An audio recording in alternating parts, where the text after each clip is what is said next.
morning, everyone. Shavua Tov. I had a 10th grade teacher. His name was Rabbi Garfinkel of blessed memory. I still remember till this day in 10th grade, he walked in and we were learning this week's Parsha, and he started the Torah class by saying, "Kids, did you hear the news?" And we said, "What?" He said, "Paro's letting the Jews go free." And that's the way he started the lesson. Well, this is the week we're going free, finally. And it's interesting that we go free and we say, freedom at last. We're a free nation. But that's not what Hashem says. Hashem says, you're going to go straight to Mount Sinai, and instead of serving Paro, you're going to serve me. Tavdun et Elokim, you'll serve God. And the question is, what kind of a freedom is that?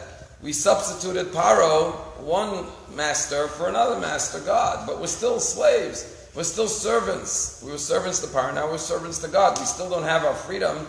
We can't do what we want to do. We have to do what Hashem wants us to do. How is that freedom? In addition to that, the very first commandment the Jewish people are given is the mitzvah of Rosh Chodesh. To count the lunar cycle, not based on the cycle of the moon, the Gregorian calendar, but the 12-month, or this year we have a leap year, 13-month, lunar calendar. Why are we different than everyone else? Why do we follow the cycle of the moon?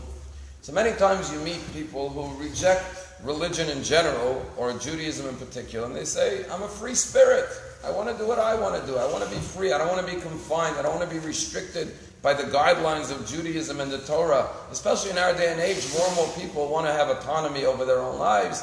It's a new generation of each man for themselves. I do what pleases me, individualistic and all of that. And freedom will deny me my freedom as a human being.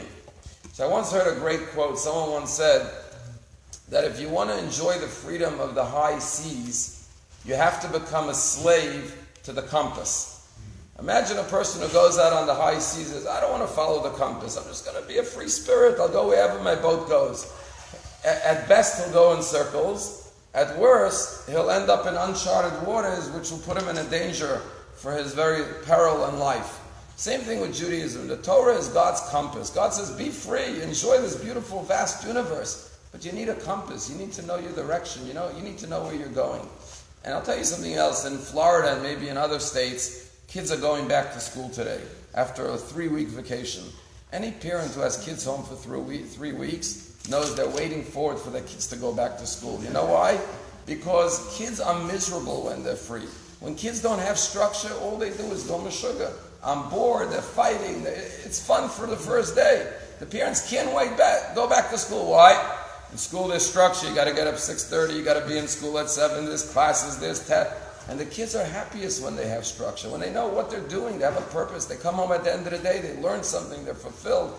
You let a kid go aimless for 3 weeks, he's going out of his mind. And the parents are going out of their mind too. And life is that way too. We need a purpose, we need a focus, we need a direction, we need fulfillment. Yeah, it's easy to be a free spirit, but there's no real joy and fulfillment in being a free spirit. And that's really also the message of the moon. Sometimes we think we're free, but we're just in our little bubble. The Torah takes us out of our limited bubble and says there's a big world that a God created. Look up to the moon, the vast universe. And the moon is a reflection of the sun. It doesn't have its own light. Everything in this world, we have to see it as a reflection of God. And when we see that, we expand our world and we become much freer. And that's why in Judaism there's 2 words. There's cherus and chofesh. Chofesh means vacation, absence of duty and work. Cherut is freedom. And our rabbis say a truly free person is only someone who engages in Torah. Because Torah allows you to become truly a free person internally.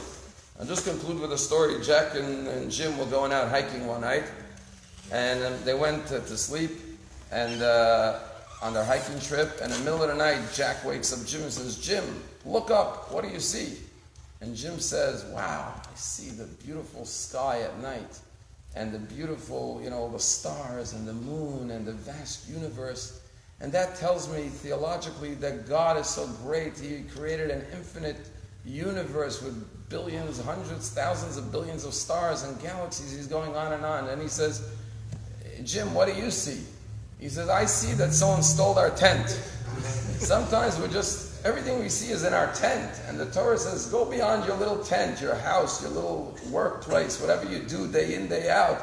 See the vastness of the universe. See God's presence. And that will free you in a way that you've never experienced freedom before.